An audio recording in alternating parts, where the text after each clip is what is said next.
Thank you so much for clicking on my video, and if you're returning, welcome back to my channel. Today, we're going to be talking about quite a few topics for our Sussex scroll, starting with Queen Camilla and Black Baby Gate number 2. If you're a fan of Real Housewives, you know exactly why I named it that. Number 2, Queen Elizabeth's possible true cause of death. And 3, the tweet from Angela Levin that set off a firestorm. Let's get into it.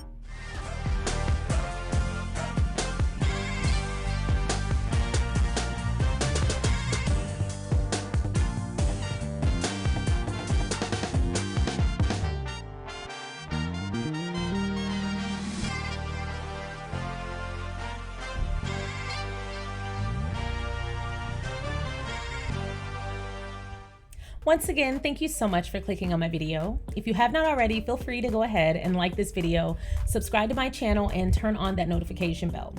Today, we're going to start with the Black Baby Gate number 2. Now, if you are a fan of Real Housewives of Atlanta, you know that it became like an iconic moment in Real Housewives, and they named it Black Baby Gate. And so when I saw Camilla in this video with this sweet black baby, and her pulling that child's arm up by the sleeve, I said, oh, Black Baby Gate number 2. I don't think Cynthia had it wrong. I think she had the wrong person. She wasn't talking about Kim. She was talking about Camilla. And basically, Camilla would not touch the black child at first. And I personally feel like she realized what the optics would look like, and then she went back and hugged the child. But I do not think, based on that video, and I watched it at length, I watched the full-length video, not the cuts. I watched the full-length video. I do not think it was her intention to touch that child at first. And then she realized, like, oh crap, this is probably gonna be a thing. Let me go back and hug the baby. And even in the hugging, it looked really uncomfortable. She went from one extreme to the other, which was an indicator that she did not have the best intent at first. So I found an article that I wanted to discuss that would put a little bit more light on this. So I'm gonna go ahead and share my screen. This article is in dailysweden.com. And the title is Royal Racist Queen Consort Camilla in Fresh Racism Firestorm. Whew. Now, this is written by a staff reporter of the dailysweden.com.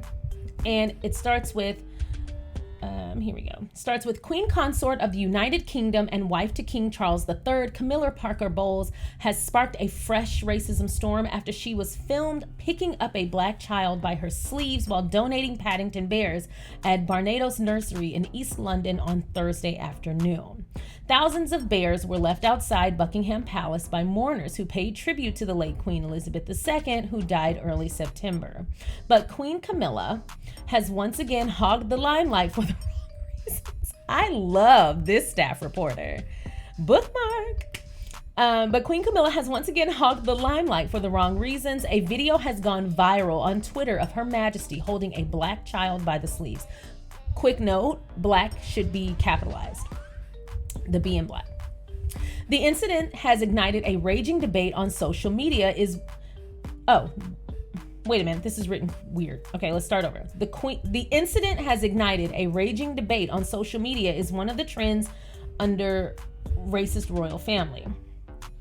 Thousands of people have tweeted and retweeted the incident. Responding to the visuals of Queen Camilla, one Twitter user said, "The stain of racism permeates the British racist royal family skin deep. The video reminded me of when they used to cage black people in zoos so they could control and treat them like simpleton pets," which also kind of takes me back to the visit in the Caribbean from Will and Kate. Another Twitter user concurred, saying, "Camilla here, not wanting to touch the black girl. Who was it again asking questions about the color of Harry and Meghan's unborn baby?" Quote, "This is how British royal family interacts with black children, and we are supposed to believe they are not racist?" That video of Camilla picking up that black child's hand by her sleeve circulating at the same time that her bestie, Angela Levin, spouts yet another racist remark about Meghan is not coincidental. These are racist royal family values. Angela Levin is Camilla's biographer and had earlier Thursday passed a racist remark about the Duchess of Sussex, Princess Meghan, saying that's how Meghan's skin color looks. Camilla is not new to controversy. She once flew into a racism storm as she speculated about Prince Harry's unborn child. Quote, wouldn't it be funny if your child had ginger afro hair? She was widely quoted in the media as saying. In an earth-shattering interview in March 2021 with media mogul Oprah Winfrey, Harry and Meghan said before their son Archie was born in May 2019, they were asked by an unnamed member of the royal family what color their child's skin would be. King Charles III was also caught in a racism controversy during Queen Elizabeth II's funeral in September this year as he ignored shaking a black citizen's hand. The video of the incident went viral as millions across the globe accused the king of racism. That's why I didn't mind when he was egged. That's exactly why I didn't mind. And this article is linked in the description box below. So the thing I want to first and foremost point out is when Camilla picked up that baby's hand, it wasn't necessarily the fact that she was just like picking it up and it looked like a natural motion, like just trying to shake your hand or whatever, or just, pat you or whatever. It's really weird when, they have little sticky stuff on their hands or whatever, and you don't want to get it on you, but you also don't want to be like a jerk about it. Sometimes you just bite the bullet, get the sticky stuff on your hand and wash your hands. But here's the thing. The child didn't have any sticky stuff on his hand. The child didn't have anything on his hand. None of the kids did. And if the child had, wouldn't one of the aides or teachers or helpers or whomever wipe the kid's hands? So I just fully don't believe this narrative that, oh, the kid had something on her hand. No, she didn't. Because later we saw, Camilla try to overcorrect and hug the baby. And the kid didn't have anything on her hands then. And it was seconds later. So this was a moment that we saw her break script and forget that cameras were watching and show who she really was. And here's the thing, I also don't think she thought anybody would say anything. I think she might feel like because Queen Elizabeth has recently passed that people are taking it really easy on the royal family because they understand the loss. Sweetheart, you are queen consort. You need to be held to the standard that you hold. You are sitting atop a throne and you are perpetuating racism. See, the thing is, people feel like racism is only shown through calling people the N-word or calling people names or discriminating in overt ways. You can't sit at my counter. You can't do these things. That is not true. Racism is a fiery underbelly. There's like a tone and an aggression what races have. That's why Black people can usually tell someone's racist before they say anything. We can tell by how you look. We can tell by how you act. We can tell how you snarl. Nobody thought that was a mistake. You can't mistake racism. You know it when you see it. And when you've been experiencing it your whole life, you know it when you see it. The thing is, when she picked up that baby's hand, my first view was at the child's face. She looked uncomfortable. She looked like she did not like what was going on. And worst of all, which was so hurtful, she didn't seem to understand what was going on. But I can tell you this, every single adult in that room knew exactly what Queen Camilla was doing. That heifer was being racist. And they can put out all the PR junk they want to. But first of all, saying a ginger afro, as if she doesn't have a nappy ass bird nest sitting on top of her head, sitting there with a girdled jawline, and you want to talk about someone else's appearance? That's exactly why I don't like Camilla. That's exactly why I read her. That's why her style, her Sussex style input yesterday, I read her for filth because she can't dress. She doesn't even have skin that fits her body anymore. You need to be worried about a lot more things regarding skin than someone else's color. You need to be worrying about get your skin to fit. I hate that that child was implicated in that woman's indiscretion. And I hate that every adult who was in charge of protecting that child, right on up to the headmaster or headmistress of that nursery, did not protect that kid. And I would love to know what the mother of that child felt. Do you know how I would feel? If I found out the royal family was going to my child's school, I would keep my kids home for the day. Away. That scarecrow would have had the opportunity to put her gnarled fingers on my child's sleeve. She did not deserve to touch the hem of that child's garment, much less her arm, much less hug her. And even when they forced that child to hug her, because it did not look voluntary, just violated that poor baby. I don't see how they didn't feel uncomfortable being in the presence of that. That type of hatred and that type of sickness is palpable. You can sit here all day and say you have 1,000,001 Black friends, but we can see right through the nonsense. So Camilla, you in danger, girl. Next up, there has been a recent revelation that Queen Elizabeth II did not actually die of natural causes, and that she actually died from a battle with cancer. So I'm going to be reading from the New York Post, and the title of the article is Queen Elizabeth II Secretly Suffered Through Painful Cancer Battle in Final Years, according to a new book. Now, this article was written by Patrick Riley. So, and let me just be honest, natural causes is a wide net. She is a public figure and a historical figure. I assume they would have put natural causes whether that woman jumped in front of a train or not. Like, they probably just didn't want people all up in her business, and they knew a lot of people would be nosy and want to know. All right. Queen Elizabeth II spent her final years secretly suffering through painful cancer, according to a new biography of the late British monarch. The Queen, who died in September after more than 70 years on the throne, worked through the agony of bone marrow cancer, the most common symptom of which is bone pain, according to Elizabeth, An Intimate Portrait, an upcoming biography written by author and broadcaster Giles Brandreth. In the months leading up to her death at the age of 96, there was widespread speculation that the Queen was dealing with an illness. Her death certificate officially listed her cause of death as old age. That is so shady. First of all, age is relative. It's nothing but a number. I knew that she didn't just die. Like, there had to be some kind of cause. Quote, I had heard that the Queen had a form of myeloma, bone marrow cancer, which would explain her tiredness and weight loss and those mobility issues we were often told about during the last year or so of her life, Brandreth wrote in the book, which is being serialized by the Daily Mail. Quote, the most common symptom of myeloma is bone pain, especially in the pelvis and lower back, and multiple myeloma is a disease that often affects the elderly, the former MP wrote. Quote, currently there is no known cure, but treatment, which medicines, including medicines to help regulate the immune system and drugs that help prevent the weakening of the bones, can reduce the severity of its symptoms and extend the patient's survival by months or 2 to 3 years.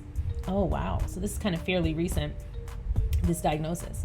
A biography highlights the Queen's stoicism following the death of her husband of 73 years, Prince Philip, who died in April of 2021. She reportedly told a lady-in-waiting that keeping busy with her royal duties helped her cope with the loss, refusing to give in to grief.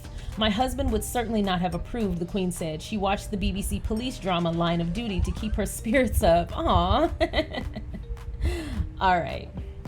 By autumn of last year, however, she was urged by her doctors to take it easy due to fatigue. Quote, I've got to be sensible, she acknowledged of her declining health. The book also claims that the Queen took no time in deciding to strip Prince Andrew of his royal duties following his bombshell interview with the BBC about his relationship with convicted sexual predator Jeffrey Epstein in 2019. The Queen took a firm grip of things. To use the military jargon, there were only a few days between flash and bang. Action was called for it, and she took it, a senior courtier reveals in the book. But she did allow herself to be photographed riding with her favorite son the day after he was relieved of his duties, and supported having him beside her at Philip's memorial service. Okay, well, she's passed, so I'm not going to comment on that, but I will say, if that is true that she had bone cancer, then that is very sad. As always, she handled everything with dignity, but there is something to be said about the fact that she refused to grieve Prince Philip. Now, I am no doctor and I am no therapist, but what I will say, in my 30 plus years of living, I have learned over and over again, if you refuse to grieve and you refuse to allow those emotions to pass through, they will manifest. And if you are already sick, it will truly make you feel like you are much, much sicker, if not get worse. One of the first things that doctors said to many family members of mine who have had cancer was, don't stress. That's like the first thing they all said was no stress, no stress, no stress. And if you are refusing grief, that's stressful. That's hard on the body and on the mind. But I will say being productive with your time is not the worst thing, but there has to be a healthy balance. Now, she lived 96 years. I'm not thinking she cut too many years off of an already very long life by not grieving, but I think she did know, like, I'm 96 with possible, at that time, I have bone cancer and I'm 96. I'm not going to waste the time I have left grieving. I'm going to see him soon, likely. So let me just live. Who knows? But what I will say is she was very, very dignified. She was always very stoic, and you could never really tell if something was bothering her other than like one single tear. Now, I know that we've only seen Queen Elizabeth cry publicly in like 5 events. I know at her sister's funeral, she was said to have shed one tear. I know that when the yacht Britannia was retired, she cried. And at Prince Philip's funeral, there have not been a lot of moments where Queen Elizabeth has shown emotion. She widely received criticism when she did not publicly show emotion after Princess Diana's passing. So we know that that's something that she's never had to show, but would we expect the same of a king? No. So that she was a leader and that was her first priority. So if this is true, which I don't really have a reason to believe that it's not. I mean, it's a very random lie if it is a lie. If this is true, then that's very sad. But either way, we still lost her. So I hope this in no way, shape, or form affects her memory. I hope it makes people see her in a more human way, in a more humane way. And understand that sickness comes for everybody and death is always going to be there. At some point, we're all going to die. And to be fair, that's just the end of this journey. There's no escaping it. But she lived 96 years, of which she was a leader for the majority of them. So 70 freaking years on a throne. So she definitely dedicated her time well. And she had her husband all the way up until the end. How many people can say that? So they both lived a very, very long life. He was damn near 100. So he was just shy of 100. So anyway, yeah, that's really sad, but we get it, and I'm glad to know that she is having a biography written about her, and I will be reading it. Newsweek. I have a number of annoying things to bring up about this Newsweek article, as well as the tweet that accompanied it from Newsweek. So, the title of this article, Meghan Markle racist tweet lands Prince Harry author in hot water. Keep that in your noggin. I'm going to read the article and then we're going to come back because I specifically want to talk about this headline, but that does not belong to the writer. The editor headlines the article. Keep that in mind though. This was written by James Crawford Smith and Jack Royston. All right. A British royal commentator and biographer of Prince Harry has come under fire online over a tweet encouraging her followers to look how white Meghan's skin color looks in a 2018 photograph. Angela Levin, author of Harry, A Biography of a Prince and prominent critic of Meghan, posted the tweet on Thursday responding to the thumbnail of an article showing a photograph of the royals taken during a 2018 visit to Ireland. They really served looks on that trip to Ireland. Side note, one day we're going to just go by each Ireland look because they were killing it. Twitter users were quick to call out Levin, who has a history of tweeting negatively about the Sussexes. She was vocal in opposing Meghan's claims that she had suffered racist abuse while a working member of the royal family while a working member of the British royal family, both from inside and outside the institution of the monarchy. Christopher Boozy, founder of data analysis firm Bot Sentinel, previously researched Levin's links to anti-Meghan Twitter accounts. He told Newsweek Angela Levin's comments were racist and reprehensible, and her constant attacks aimed at the Duchess helps to add fuel to the onslaught of abuse from online trolls. On whether the posts violate Twitter's user guidelines or if the platform should take action, Boozy reflected on the troubled tech firm's circumstances. It was taken over in October by billionaire Elon Musk, who was reinstated the accounts of controversial figures, including former President Donald Trump. Quote, Twitter will not act, and they should have taken action for previous inflammatory tweets made by Angela prior to Elon Musk acquiring Twitter, Boozy said. Unfortunately, Angela's tweets are not that far from what Elon is actually tweeting. Boozy is not the only notable voice to take issue with the author's tweet.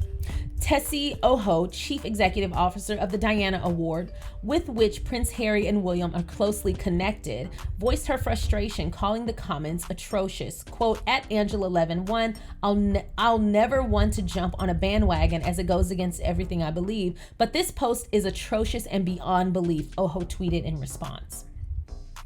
Why on earth would you think it is acceptable to comment on the skin color of a person? Have we sunk so low that nothing is sacred anymore? Oho added, do you understand how many young people struggle with their identity? Last week, we published stats showing over 50% of young people are bullied because of their appearance, impacting their mental health, and yet you think it's okay to comment on a biracial woman's skin color. Lamas Shagbamimu, author of This Is Why I Resist, also tweeted in response to Levin saying, ooh, look how white Angela Levin's racism is.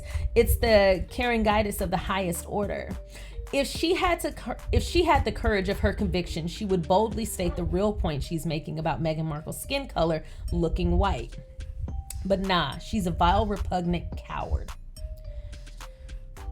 So I've talked a lot about Angela Levin on this channel. That woman has a problem and an obsession, and it's actually pretty sick. There are a number of people who seem obsessed. It's one thing to not like somebody. It's another thing to be obsessed with them and have a target on them. It's terrifying, and that's why Meghan wears the evil eye. That is why she wears an evil eye, because of psychopaths running the earth like that. So I'm going to come back up to the title, and this read is mostly for Newsweek, because you titled this article, Meghan Markle Racist Tweet Lands Prince Harry Author in Hot Water. So as they know, because they're not dumb, people will look at the headline and take away something quick, a quick bite. Meghan Markle's racist tweet, Prince Harry Hot Water. And that was the goal, in my opinion, is to get people to click, because they could have easily said Angela Levin's racist tweet about Meghan Markle lands her in hot water. And boom, you've got Meghan Markle in the title, because that's what you need to have. They wanted to get Prince Harry and Meghan Markle. They could have said Meghan Markle, Prince Harry's wife, in hot water. Like, they could have done a lot. And they put this in this manner. They wrote it in this manner to kind of send people up a wall, to make them think that Meghan Markle had actually had a racist tweet, and we saw right through it. That's exactly why we were reading their ass on Twitter when they tweeted the same headline. They really misdirected what the article was about, especially considering she's friends with Camilla, and we also just saw that Camilla had a racist faux pas not too long ago in the same week. This dynamic duo seems to be putting their racism all over the royal family's legacy, and honestly, it's what they all deserve. They all deserve each other. They will continue to be surrounded by this nonsense and this karmic behavior, but they really should, if they're gonna put any royal in this headline, they should have put Camilla. Cut in here and bring you two news stories to add to the Sussex scroll. I did not want to wait a whole nother week, but let me tell y'all this. There is yet another racism allegation against the royal family. And this is just like, what, 3 this week? The most recent, and I saw these tweets when they went off in the moment. I was up early scrolling and I was like, say what? And the tweets were put out there by Ngozi Fulani, and she's the founder of the charity Sister Spice. And her claim was that someone named SH, who worked in the palace, moved her hair, like touched her hair to reveal her name badge, and then interrogated her regarding where she was quote unquote from. And after Ngozi Fulani gave her multiple valid answers that should have given her whatever intel she needed to continue the process of getting everyone in for the event, she interrogated her and was visceral about it. So I found this article here in The Guardian, and I'm going to go ahead and share my screen. And the title of this article is Prince William's Godmother Quits Palace Over Comments to Black Charity Boss. The former lady-in-waiting to Queen issues apology after Ngozi Fulani questioned over where her, quote, people came from. Now, before I continue with this, the reason I chose this article in The Guardian is because it was the only headline that I actually agreed with, and it was Prince William's godmother. It did not try to skirt around how close this woman was and is to the royal family, that they actually have connections. His godmother, not just a palace aide, not just a palace staff, not just an unnamed source. This is his godmother, and I'm glad they're calling it out, because as someone stated on Twitter, it seems like all racist roads keep leading back to the same person. I'm going to leave that there so that I am not accused of making an accusation. All right, so the article starts, the late Queen's lady-in-waiting has resigned and apologized after a black guest at a reception hosted by the Queen consort was left feeling traumatized and violated after she questioned her repeatedly about where she, quote, really came from. Ngozi Fulani, the founder of the charity Sister Spice, claimed Susan Hussey, moved her hair to reveal her name badge and persistently questioned her over where her, quote, people came from, despite having been told she was a British national. The Prince of Wales, who is Lady Hussey's godson, said the comments were unacceptable and that, quote, racism has no place in our society. The encounter on Tuesday at a violence against women and girls reception was witnessed by two other women, Manju Reid, the leader of the Women's Equality Party, who is of mixed race, and another black female charity representative.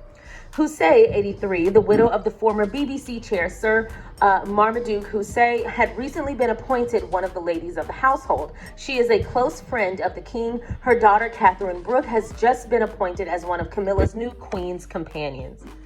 This shit is so weird. Why do y'all have a royal family Queen's companion? If you don't get the fuck. Buckingham Palace described the remarks as, quote, unacceptable and deeply regrettable. Hussey has offered her profound apologies for hurt caused and resigned her honorary position with immediate effect. Fulani wrote on Twitter, quote, mixed feelings about yesterday's event to Buckingham Palace. Mixed feelings about yesterday's visit to Buckingham Palace. 10 minutes after arriving, a member of staff, Lady S.H., approached me, moved my hair to see my name badge. The conversation below took place. The rest of the event is a blur. She then described the conversation. Lady H, where are you from? Me, sister space. S.H, no, where do you come from? Me, we're based in Hackney. S.H, no, what part of Africa are you from? Me, I don't know. They didn't leave any records. S.H, well, you must know where you're from. I spent time in France. Where are you from? What did that have to do with it? S.H, me, here, UK. S.H, no, but what nationality are you? Me, I am born here and am British. S.H, no, but where do you really come from? Where do your people come from? Me, my people? Lady, what is this? S.H, oh, I can see I'm going to have a challenge getting you to say where you're from. When did you first come here? Me, lady, I am a British national. My parents came here in the 50s when ... S.H, oh, I knew we'd get that in the end. You're Caribbean. Me, no, lady, I am of African heritage, Caribbean descent, and British nationality. S.H, oh, so you're from ... Buckingham Palace said, quote, we take this incident extremely seriously and have investigated immediately to establish the full facts. In this instance, unacceptable and deeply regrettable comments have been made. We have reached out to Ngozi Fulani on this matter, and we are inviting her to discuss all elements of her experience in person if she wishes. Quote, in the meantime, the individual concerned would like to express her profound apologies for the hurt caused and has stepped aside from her honorary role with immediate effect. That's her in the background. The comments were condemned widely on Twitter. Replying to messages of support, Fulani tweeted, quote, I think it is essential to acknowledge that trauma has occurred and being invited and then insulted has caused much damage. She wrote, there was nobody to report it to. I couldn't report it to the Queen Consort. Plus, it was such a shock to me and the two other women. We were stunned into temporary silence. I just stood at the edge of the room, smiled, and engaged briefly with those who spoke with me until I could leave. She added, it was such a struggle to stay in a space you were violated in. Oh, that is a statement. She told The Guardian the first two no was Hussey moving her hair. Here I am in this place as part of the 16 days of activism, experiencing non-physical violence. You feel like you have the right to approach me, put your hand in my hair, and insist I don't have the right to British nationality. In a space like that, what do you do? She said she had never felt so unwelcome or so uncomfortable. She said, I was almost forced to say that I'm not really British. I don't know what she meant by, quote, my people. It was incomprehensible for her to consider that I have British citizenship. When she heard my parents were from the Caribbean, she said, finally, we are getting somewhere. It was overt racism. Of Hussey's resignation, she said, it's tragic for me that it has ended that way. I would have preferred that she had been spoken to or re-educated. That's a very polite thing to say, and that's kind of like what you quote should say, because if you say anything outside of that, people will paint her a certain way. But I absolutely agree with the decision that she needed to step down. She didn't need to be in that position. And even further to that point, they should shame her ass, make an example out of her, embarrass her. And that's why I don't mind Twitter for things like this. It's not cancel culture, it's accountability. Reed, who witnessed the encounter, said it left the three women shell-shocked. They were invited as guests, she said. We were made to feel, in a way, like trespassers. It was pretty shocking because we didn't feel welcome. We didn't feel that we belonged. We felt our legitimacy in some way was challenged and questioned. It's the last thing I'd expect when I had been invited. She suggested the palace household could benefit from cultural competency training of the sort run by Sister Space. You can't, on the one hand, weighing on about the Commonwealth and embracing the Commonwealth family, and yet people like us, the three of us, are treated as if we don't belong. Describing it as an example of institutional racism, she said they have to take responsibility for it. They've got to show leadership, not only in their own realm, but they have to take leadership for the country and for the Commonwealth but they claim to preside over. She said it's about the culture within the institution of the royal family. We've got a new king now who has a chance to actually signal he wants to do something better, to do something different. It is not the first time the royal institution has faced claims of racism. In their interview with Oprah Winfrey, the Duke and Duchess of Sussex made claims of racism against the family, which were denied by Prince William. So yeah, that's pretty messed up. And if you are a member of my channel or on Patreon, you know that there is an exclusive video out there about how long these allegations of racism have been coming down on the royal family, particularly Prince Charles. And I have a special members only video regarding that and how that process is so toxic to even report it. So I'm really glad to hear Ngozi Fulani was able to actually get her story out there, and then there was immediate action. But she's right, more needs to be done. And lastly, for our last story on our Sussex scroll, I have an article from People magazine. Y'all know I have a love-hate relationship with them. And they wrote all about Meghan Markle's appearance at the Indianapolis event in support of women's empowerment. So the title of the article is Meghan Markle appears at Indianapolis event in support of women's empowerment. All the details. It was written by Stephanie Pettit and Aaron Hill. I've used a number of their articles. All right, Meghan Markle is continuing her work to empower women and young girls. Duchess of Sussex was the featured guest at Tuesday's Women's Fund of Central Indiana event at the Indianapolis Marriott downtown, billed as the Power of Women, an evening with Meghan, the Duchess of Sussex. The benefit supported the Women's Fund mission to invest in the lives of women and girls in the state. Meghan participated in a moderated discussion with Rabbi Sandy Sasso, an acclaimed writer and community leader, as part of the sold-out event. Sasso is the first woman rabbi ordained by the Reconstructionist movement and previously served as Beth El Zadek in Indianapolis. The conversation focused on women's empowerment and the importance of supporting young girls. Ahead of the event, the organization wrote on its website, quote, Women's Fund is proud to welcome Meghan, the Duchess of Sussex, to Indianapolis. The Duchess is a mother, feminist, and a champion of human rights. She is a lifelong advocate for women and girls, a constant thread she weaves through humanitarian and business ventures.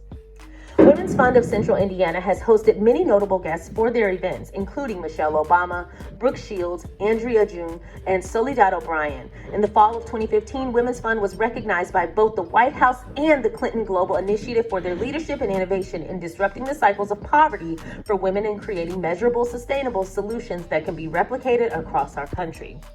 On an episode of her Archetypes podcast released earlier this month about activism, the Duchess of Sussex recalled a piece of advice she received just a few days before the May 2018 nuptials to Prince Harry from a very, very influential and inspiring woman who for her own privacy, I won't share who it was with you.